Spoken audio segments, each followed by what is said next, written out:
Shalom, sahabat YKB yang terkasih.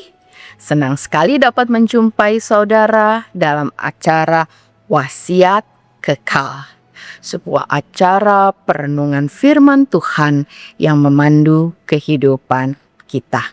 Saya Pendeta S.H.K. Triparahita, melayani di Jemaat GKI Jalan Pengadilan nomor 35 Bogor.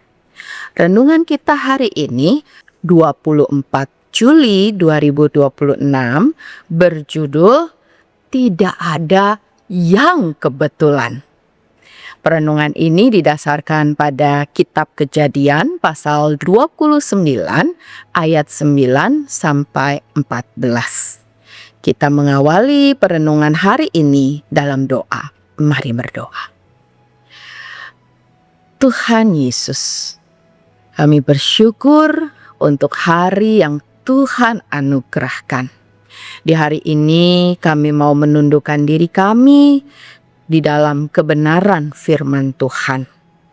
Pimpin kami dalam hikmat Roh-Mu yang kudus, sehingga kebenaran firman-Mu yang kami renungkan sungguh menjadi kekuatan dan penopang bagi kehidupan kami.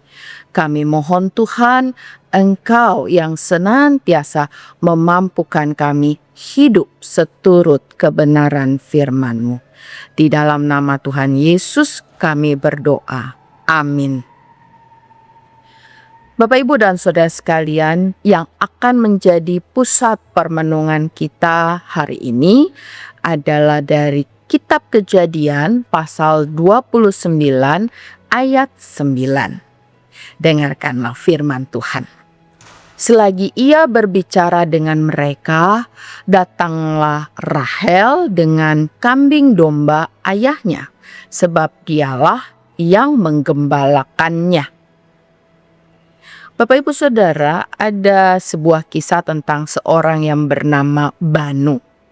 Banu ini sedang terburu-buru mengejar kereta sehingga dompetnya terjatuh tanpa ia sadari. Ia baru menyadari saat tiba di kantor dan langsung panik karena dompetnya hilang. Tiba-tiba ponselnya berdering. Di situ nama Santi muncul di layar. Santi adalah seorang kenalannya yang sudah jarang ia hubungi. Santi kemudian berkata, "Banu, dompetmu tertinggal di dekat stasiun." Rupanya Santi pada saat itu lewat, melihat Banu secara sekilas, dan tidak lama dia melihat dompet itu terjatuh. Banu kemudian tertegun. Kejadian itu menjadi seperti pengingat baginya bahwa tidak ada yang kebetulan di dalam hidup ini. Bapak, Ibu, dan Saudara sekalian, Allah memberkati setiap pertemuan antar manusia sebagai bagian dari rencana kasih-Nya yang besar. Bacaan kita hari ini menceritakan tentang bagaimana Rahel, kehadiran Rahel pada waktu itu menunjukkan bahwa tidak ada pertemuan yang kebetulan. Rahel datang dengan perannya yang aktif sebagai gembala. Kelak bersama Yakub, ia menjadi bagian dalam sejarah nenek moyang bangsa Israel. Dalam pemeliharaan Allah, setiap perjumpaan dan peristiwa hidup menjadi kesempatan ilahi.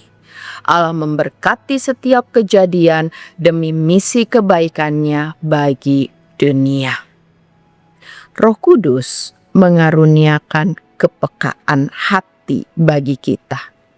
Perjumpaan dengan sesama, pekerjaan, dan setiap relasi yang terjadi itu bukan perkara biasa. Semua itu menjadi kesempatan untuk kita mengalami kasih dan pimpinan Allah. Oleh karena itu, bangunlah hubungan dengan sesama dalam makna yang kudus. Allah dapat bekerja melalui setiap peristiwa dan pribadi, dan selalu ada bagian yang harus kita kerjakan untuk ikut serta dalam misinya.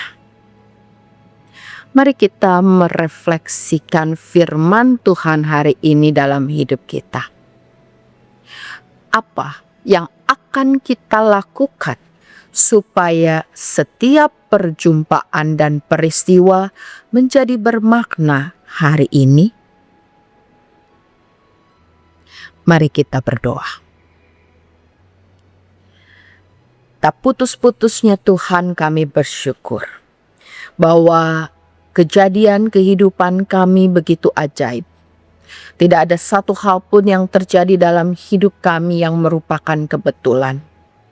Dalam rancangan-Mu yang agung, segala sesuatu dipersiapkan dan ditenun untuk menjadi keindahan di dalam kehidupan kami. Sekalipun ketika kami mengalaminya, kami berproses dan bergumul. Oleh karena itu Tuhan, kami tidak mau melewatkan kesempatan kehidupan kami ini dengan sia-sia. Kami mau memaknai setiap langkah kami, setiap perjumpaan kami, bahkan setiap pergumulan kami sebagai bagian dari karya kasih-Mu yang agung untuk membentuk kehidupan kami, untuk menyediakan yang terbaik bagi kami. Topang kami dengan kuat kuasa-Mu Tuhan, sehingga kami dimampukan untuk setia, tekun, dan taat menjalani kehidupan kami, sehingga rancangan yang telah Engkau persiapkan sungguh terjadi dan mewujud di dalam kehidupan kami. Di dalam nama Tuhan Yesus kami berdoa. Amin. Demikianlah renungan kita hari ini. Bapak Ibu Saudara, jangan lupa untuk subscribe, like, dan bagikan kepada yang lain. Tuhan Yesus memberkati.